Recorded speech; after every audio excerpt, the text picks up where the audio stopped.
Hey guys, welcome back. I hope you are having an amazing day. Let's get right into the stories. The first one is an entitled People's Story. Growing up, my family's orchard had always been a source of pride for us. The trees had been planted over 100 years ago by my grandparents and had been passed down from generation to generation. The fruit was the best in the area, and we always made sure to use every last bit of it, whether that meant making jams or selling it at the local farmer's market. As we grew older, my siblings and I took on more responsibility for maintaining the orchard. We learned the value of hard work and the importance of preserving our family's legacy. But when our neighbor Karen moved in, we had no idea that she would become our worst enemy. At first, Karen seemed pleasant enough. She was friendly and outgoing, and we thought we had made a new friend. But as time went on, we began to see a darker side of her personality. She was constantly complaining about one thing or another, and she seemed to take pleasure in making our lives difficult. Her complaints started small, like the fact that the leaves from our trees were falling onto her property. We tried to be accommodating and rake the leaves as often as we could, but it was a losing battle. Karen seemed to take it as a personal affront, and her complaints only grew more frequent and more aggressive. One day, Karen showed up at our doorstep with a demand. She wanted us to remove an old building that was partially on her land. The building had been there for as long as we could remember, and we had always used it to store our equipment and make jam. We tried to explain to Karen that we couldn't just tear it down, but she wouldn't listen. She threatened to sue us if we didn't comply with her demands. We were at a loss. We didn't want to lose the building, but we couldn't afford a lawsuit either. That was when we discovered that Karen was a member of the homeowners associations in our neighborhood. We had never paid much attention to the homeowners associations before, but we quickly learned that they had a lot of power over our property. Karen had been using her influence in the homeowners associations to try and force us out of the neighborhood. She had convinced several of our other neighbors to file complaints against us, and she had even gone so far as to hire a lawyer to try and force us to sell our land. We were devastated. Our family's legacy was under attack, and we didn't know what to do. But we refused to give up without a fight. We hired our own lawyer and started to fight back. We attended every homeowners association's meeting, and we made sure to document every interaction we had with Karen and the other neighbors. We also started to reach out to other members of the community and rally support for our cause. Karen started to escalate her attacks on our property. Trees that were closest to Karen's property started to get sick and die, and we found strange holes drilled into the trunks. We suspected Karen was behind it, but we couldn't prove it. Unfortunately, our troubles were far from over. Karen was furious about the fines and the attention she was getting from the town. She started to escalate her attacks on our property. Trees that were closest to Karen's property started to get sick and die, and we found strange holes drilled into the trunks. We suspected Karen was behind it, but we couldn't prove it. Then some of our jam went missing, and we had to put a lock on the building's door to stop the theft. But the worst was yet to come. One day we returned from town to find that the old building had been demolished, and a garage was being built in its place. It was clear that Karen had no regard for our family's history, and was intent on taking over our land. I was furious, and I knew I had to take action. After doing some research, I discovered that Karen had not obtained the necessary permits to demolish the building and build the garage. I reported her to the town, and she was hit with over $200,000 worth of fines. But that wasn't all.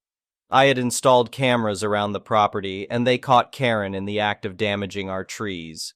She was hit with another fine for destruction of private property, and finally, it turned out that Karen had built her garage over the property line, and most of it was on our land. We filed for a permit to have the garage destroyed, and Karen was forced to pay for the demolition. She had thought she could bully us and take over our land, but she learned the hard way that she was not above the law. Justice had prevailed, and our family's farm was safe once again. But our troubles were not over yet. Karen was still a member of the homeowners associations, and she had convinced several other members to vote against us in an upcoming election. If she succeeded, she would have even more power over our property. We knew we had to do something to stop her. We started to campaign tirelessly, reaching out to every member of the homeowners associations and explaining our side of the story. We even went door to door, talking to our neighbors and asking for their support. Finally, the day of the election arrived. We were nervous, but we had done everything we could to win. As the votes were counted, it became clear that we had won by a narrow margin. We were overjoyed. We had beaten Karen at her own game, and we had protected our family's legacy. Update. Since the incident, Karen has moved away from our neighborhood and a new family has moved into her old house. We have since become good friends with our new neighbors, and they have even offered to help us with the harvest season. We are grateful for their kindness and happy to see that our orchard continues to thrive. As for Karen, we have not heard from her since she left, but we have heard rumors that she has been banned from the homeowners associations and is facing legal trouble for her actions against us. It's a shame that things had to end this way, but we are happy to see that justice was served. We have also taken steps to protect our property in the future. We have installed a security system and have made sure to document every interaction we have with our neighbors. We never want to go through something like this again, but we are confident that we can handle anything that comes our way. Our family's farm is our legacy, and we will do everything in our power to protect it. The next one is a pro-revenge story. We received a call to a house where a bariatric patient had fallen. The patient was morbidly obese and weighed around 30 stone, 420 pounds. However, this story is not about the patient. There are many reasons people reach this size, and I have never judged, only helped. The problem here was a really arrogant neighbor we had encountered before, and boy was this chap a judgmental moron. Our patient had a car and a disabled parking permit. They also had a council-designated disabled parking spot outside their home, which the neighbor kept parking in. There had been several letters from the council regarding this, and several parking fines served only to annoy this chap even more. On the day of the story, I took the call that the patient had fallen, and we went to the house. Sure enough, the neighbor was not only parked in the disabled spot, but had also parked a second car, blocking access to the patient's driveway. I assessed the patient and suspected they had a broken hip and needed to go inside. I sent my colleague to the neighbor to ask them to move the cars. When they came back, I was told that the neighbor had just told my colleague to do one. No problem, time to get the message home. I radioed our control center and asked for the fire service and police. We needed the fire service to help lift the guy and the police to do a little parking control. The fire service was the first to arrive, and I spoke to the crew commander to let them know what the situation was. A firefighter went to the house to ask the neighbor to move the car and was told the same thing as my colleague. The message was relayed back, and the watch commander just asked me one question. Is the patient's life at risk? I knew exactly where this was going, and it was time our thoughtless neighbor got the message. My answer was, yes, there is equipment I need to get into the house, and the driveway is blocked, preventing me from doing so. The watch commander told the fire truck driver to move those vehicles. It was really satisfying to see both vehicles being pushed down the road by the fire service, and the look on the neighbor's face as he came out spitting and screaming was well worth seeing. His complaints to the police fell on deaf ears. They were well aware of his history of obstruction, and my clinical assessment that the patient's life was in danger was more than enough justification for the vehicles to be moved. I doubt it made our patient's life any easier, and sadly they died a few months later without leaving the hospital, but it really did bring a smile to their face as we wheeled them out. The next one is a petty revenge story. I had a problem neighbor for so many years. He terrorized the area. He was a drug addict and dealer, which is his business, but don't make it my issue. Thus, we always had unsavory people popping up, breaking into houses, cars, stealing packages, etc. I know it's to do with him because he had previously admitted that it was his friends doing it, and I've seen CCTV footage from other neighbors showing his friends damaging cars, etc. He has stolen bank cards that came in the mail, makes the most obnoxious amount of noise that wakes me up, and his friends, fiends, almost always ring my bell in the dead of night, around 2:30 a.m. I've shouted at them so many times and have argued with him too. My neighbor has also been in prison multiple times for various things, including very serious crimes, so he would do well to keep his head low as a free man, you'd think.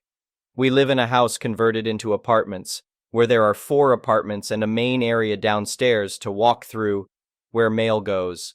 He always leaves the main door open, which I'd ask him not to, so his friends can come and go.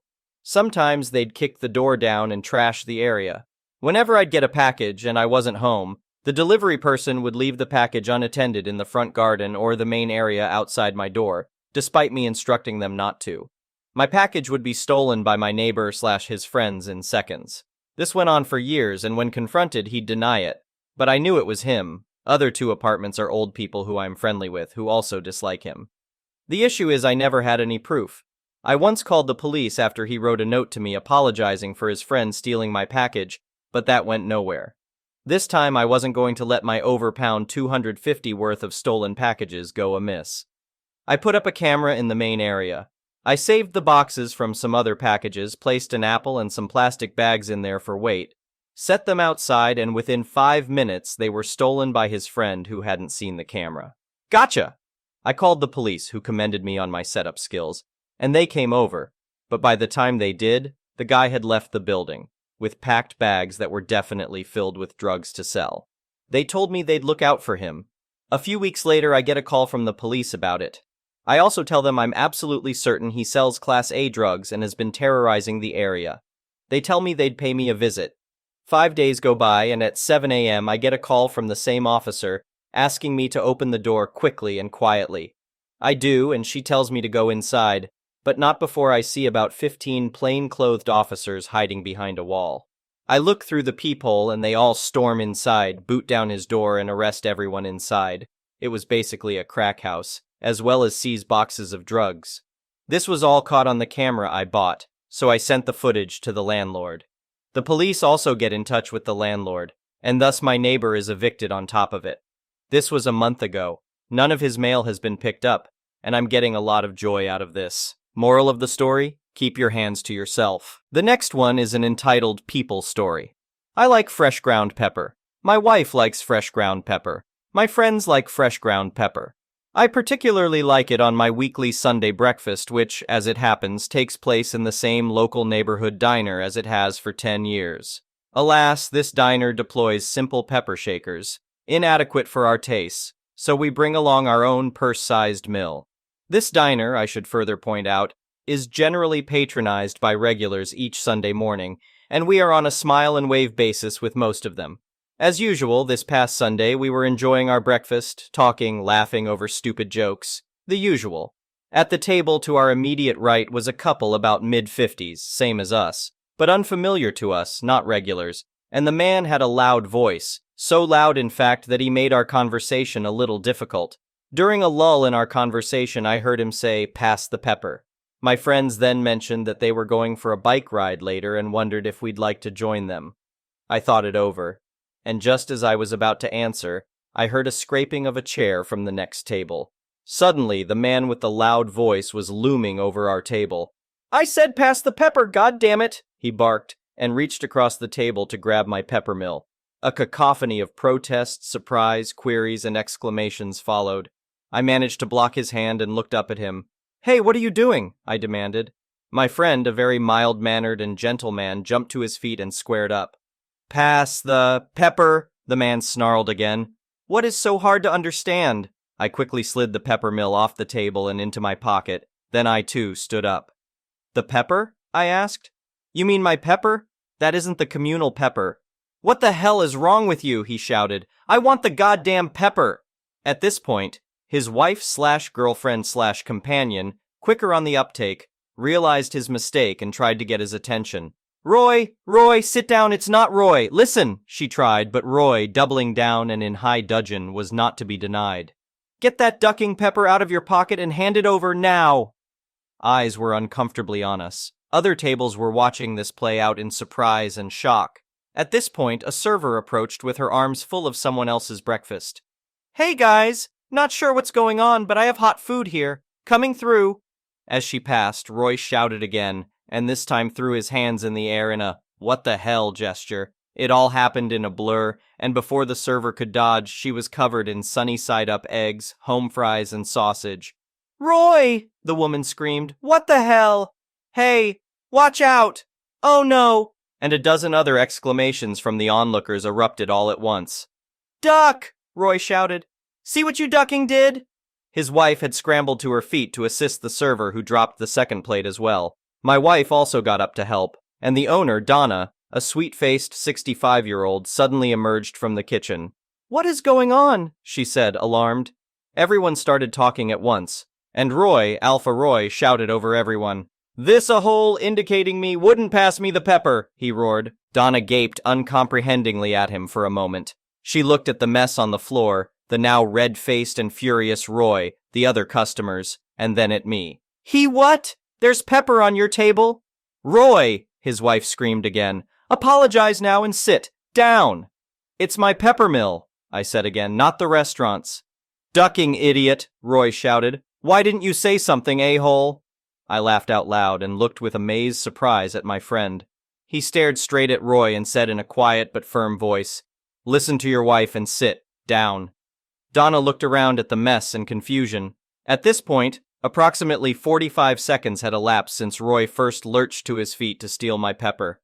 "I think I'm going to have to ask you to leave," she said to Roy. "I can't have this in my restaurant." Roy's wife, nearly in tears, began apologizing rapidly and repeatedly. Roy started protesting and demanding that he get to eat his breakfast. Donna, sweet-faced but tough, told him he could leave voluntarily, or she would have the police assist him. "Roy, now!" his wife said. She left a wad of money on the table and grabbed his arm, pulling him to the door. "I am so sorry," she said to Donna and the server. "I guess he loves his pepper too." The next one is an entitled parent story. It feels gaudy to post again so soon. In my last post, I mentioned that my mom miscarried in her recent pregnancy after a bad fall. Something didn't smell right about the information I got after all the comments I received about it. So I decided the only way I was going to get the truth was to go straight to the horse's mouth. So I went to see my parents on Sunday. They were both home and resting. They both looked like hell, too. My mom, aside from needing crutches to walk more than a few feet, had a lot of marks and bandages all over her face from that fall she took. And my dad, well, just see his description after the beating I gave him in my last post to see how he looked. My parents were beyond shocked I showed up, and I demanded to know if there ever really was a baby, or if it was all just some half-assed plan to guilt me for not coming home. My dad said I had a lot of nerve showing up and just letting myself in after what happened. But my mom broke down in sobs and said she really had been pregnant.